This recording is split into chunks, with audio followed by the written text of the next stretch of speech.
Në rast se duam të themi të vërtetën, mirë, pa preferenca, se s'merrem preferencat tona në konsiderat. Jo, zoti Veliaj nuk shkarkohet. A ka qenë zoti Veliaj i keq në menaxhimin e Bashkisë së Tiranës? Po, ka qenë. Por ama, si duhet ja bëjë procedurën?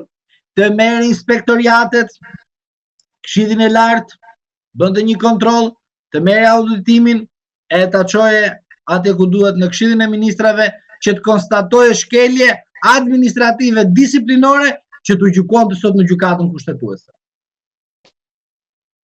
I dardhën e kam brapa po pare kam të shtyhet seanca sepse Velia ka marrë një avokat të ri, Ermal Zeira, një prej kolegëve tuaj. Po mirë, do shtyhet seanca, është brenda një kuadrit që ne kemi gjithmonë këtë, shtyhet seanca që të bëjmë. Do ta shtyn. Po është verdis kjo. Asnjëri, nuk ka lidhje. Shtyrja e seancës është thjesht procedurale që ai dali nga aty brenda të marrë pak ajër të pastër. Është izoluar. Si u duk Velia kur e pa sot? Si mu duk? Bukur fare. Mu duk si njeriu i cili ka kuptuar që yllat e Partisë Komuniste vazhdojnë akoma edhe qëndrojnë edhe në 2025, sepse ai bënte fresk nga mjafti i famshëm që do sjellë revolucionin, demokracinë në këtë vend, dhe në fund fare çfarë u bë?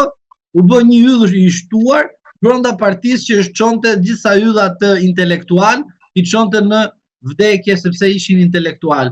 Dhe kështu unë mendoj që zoti Veliaj doli si një yll nga burgu i Durrësit, do të përfundoj aty si një yll i shtuar i burgut të Durrësit, sepse në të gjitha dimensionet apo sqarimet për opinionin publik është mjaft e çuditshme se kryetari i Bashkisë së Tiranës qëndron në paraburgimin e Durrësit, ndërsa në Tiranë ke paraburgim dhe kishe mundësi që të lehtësoje zotin Veliaj që qëndronte në Tiranë, ku afër ka edhe bashkinë dhe mund të ishte aksesueshme. Kjo nuk ka ardhur si pasojë që prokurori ka kërkuar, prokurori thotë drejtorisë së burgjeve, o vëlla keni në një vend aty ta vendosim këtë dhe nuk intereson prokurorit ku në cilin pozicion zoti Veliaj do të jetë edhe si do të jetë i pozicionuar në paraburgim.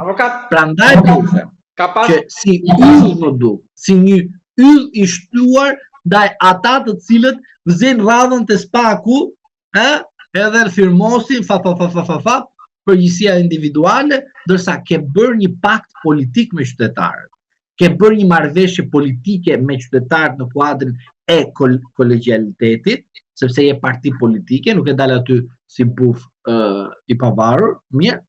Dhe këtu duhet të kuptosh vetëm këtë, sepse e kam pritur këtë ditë, të them vërtet, e kam pritur. Pse e kam pritur këtë ditë?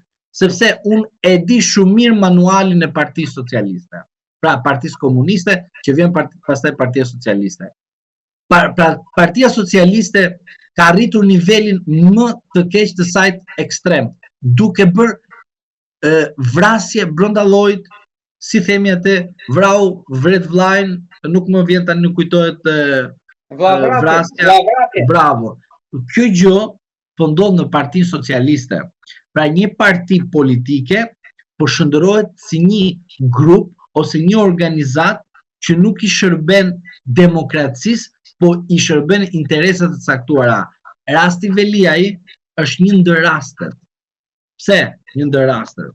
Sepse era në tokë dhe diçka tjetër për shqiptarët, që sapuni dhe djathi që keni hëngër, që unë ju kam thënë vazhdimisht tutë Dylberi dhe kemi thënë vazhdimisht për sapunin dhe djathin, bëni dallimin, sepse ai se zoti Veliaj i cili shkonte dhe bënte takime në Amerikë, në Kanada, Australi, kështu, asi të gjithë kryebashkiakët këtu, a kishte një me që më dole te kjo, ka ndonjë dorë të huaj që mund ta shpëtojë atë? Po jam më tani ai ka mbaruar, nuk ka duar as të brendshme as të huaj, ka vetëm të Amerika, thash. Ka të